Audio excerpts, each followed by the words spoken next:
Glad to know you stay with us. The successful completion of Africa's biggest private petroleum refinery and the world's largest single-train facility is expected to have a significant impact on Nigeria's foreign exchange through import substitution and substantial savings in earnings. It is expected that once the refinery commences production, the pressure on the nation's currency will reduce and significant inflow of Forex is expected to come in through sales from the refinery. On completion of the refinery, it is estimated that Nigeria will import zero petroleum oil products, down from approximately $50 billion current oil product imports per year. The refinery, with 650,000 barrels per day installed capacity, is expected to double the total output of Nigeria's existing ailing refining infrastructure and meet 100% of the Nigerian requirement of all refined products. And this will pump out fuel any moment soon, the agency declared. With plans ongoing to rehabilitate other refineries, we're looking at what this will bring for the country. And on the show today, we have Sumbo Badijoko, a public affairs analyst. He joins us virtually. Thank you for joining us today. Thank you for having me. Good morning. Good morning. Well, talking about the Dangote refinery, let's start from there. It's one that holds a lot of hope for Nigerians, especially in the energy sector. I'd like you to talk to us about this. It's actually been expected for a very long time. You know, for some time I also thought it's taking forever to complete. But the recent development is welcomed because it's going to bring our importation of petroleum to zero. That means we now be having full refining capacity. And this is going to be a major plus. One, to adding to the revenue of the government, is going to bring down cost of production and will slash the price of commodity. So these are the immediate impact that will bring. Okay, I like that. Zero importation and, of course, increasing our revenue. But there are those who are also looking at what it will do to Nigeria's foreign exchange earning. I'd like you to talk to us a little about that. It will definitely boost our foreign exchange earning. People are maybe doubtful because of the fact that Dangote will still be buying in foreign currency. So he would now be sourcing for this Forex through the commercial banks to pay the NNPC. But where it's going to boost the Forex balance is this. In addition to importation, we also pay subsidy in Forex. And those two would be going out of the government expenses. And of course, that would boost the revenue. It means that the NNPC would not be, because as we speak right now, the NNPC is the largest remitter of Forex to the CBN. They are also the largest consumer of the Forex through the subsidy regime and, of course, the importation of the petroleum products. Now, when these two goes off, it means that they will have to reserve that in the CBN. And by the time our balance of trade is favorable, it will definitely strengthen the Naira. So those are the advantage that it will bring to the Forex. All right. Now, there is this development where the federal government has, through the NNPC, acquired 20% stake of the Dangote refinery. While we have some analysts who are saying this is a step in the right direction, there are those who have also condemned the move, saying that it was never part of the plan from the beginning. What are your thoughts? NNPC has become an independent company that will soon be lifted in the stock exchange.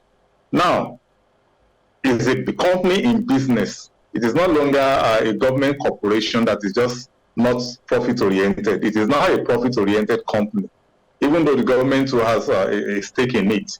But every profit-oriented company would always go to invest wherever in any venture that will add to their profits. That is what the NNPC has done, and is a step in the right direction. Okay, well, you have called it a step in the right direction, but there are also those who are raising concerns. Do you think those concerns are things that we should listen to, really, or they're just non-existent for you? Well, part of the reason why people are raising concern is because of the way NNPC has been managed over the years. But the beauty of it is that we now have a Petroleum Industry Act, which has changed the narrative. NNPC used to play the dual role of being a player and, of course, a regulator. But now they are not going to be regulating anything. They're just a player in the industry. And, of course, we will have private investors coming to see management and manage. Sumbo Badijoko right there with us, a public affairs analyst, and we are looking at the hope, really, that the Dangote Refinery offers Nigeria in the area of foreign exchange earnings. And, of course, we're also looking at other things that this will probably solve, other problems that this will probably solve. If you can hear me, do go ahead, please. Okay, I wouldn't know where the audio was lost, but what I was saying is that the concerns are based on the fact that the NNPC over the years had not been properly managed. There is heavy corruption enshrouded in the sector. But now there has been a change in narrative due to the Petroleum Industry Act, which has made the NNPC to be a private company. And very soon, the IPOs will be let out to the public, and private investors will come in to now take over the management. And of course, that makes the NNPC to be a private company, which would always go after profit maximization like every other company. So that is the motive behind their taking up of 20% equity of the Dangote Refinery. That is on the one side. On the other side is just not to make Dangote to be holding the nation to ransom, because when you have a monopoly, there's a tendency that they would want to be influencing the price in an unfavorable manner to the public, because that is what will also be the concern of the NNPC and the government by extension. All right, very quickly now, looking at what the governor of the Central Bank of Nigeria, that's Gordon Emefiele, said. According to him, he's saying that Dangote Refinery will reduce Nigeria's import bill on petroleum products and other commodities by 40%. Talk to us about how this will work, not just petroleum products now, but other commodities by 40%. Is that being overambitious, or tell us about it? No, it's not being overambitious. Is actually close to accuracy. You know, the crude oil has a lot of products along this value chain. And now what we call Dangote Refinery is actually a petrochemical complex. So there are some other byproducts apart from the liquid ones that we all know, which will also be processed as the complex. And we import all of these ones as well. So when all these items are removed from our import list, it will definitely be close to that figure, if not more than that. All right, that's interesting. Well, very quickly now, generally speaking, let's look at the Nigerian oil and gas sector. Talk to us about some of the challenges bedeviling this particular sector, and how the Dangote Refinery will be able to probably shield them, or maybe not shield, or how the Dangote Refinery will be able to go on without being affected by these challenges. The major problem of the oil sector has been corruption. Corruption in high places. Every other thing we want to identify are just a byproduct of corruption itself. For instance, if you talk of oil theft, it is part of corruption.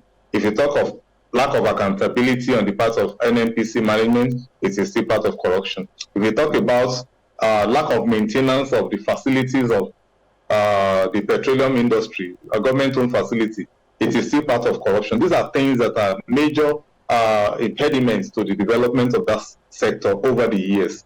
But you know, the PIA just came into full implementation in July, and it will take a while for people to get used to the new development. You know, a lot of people still have the whole idea in their consciousness.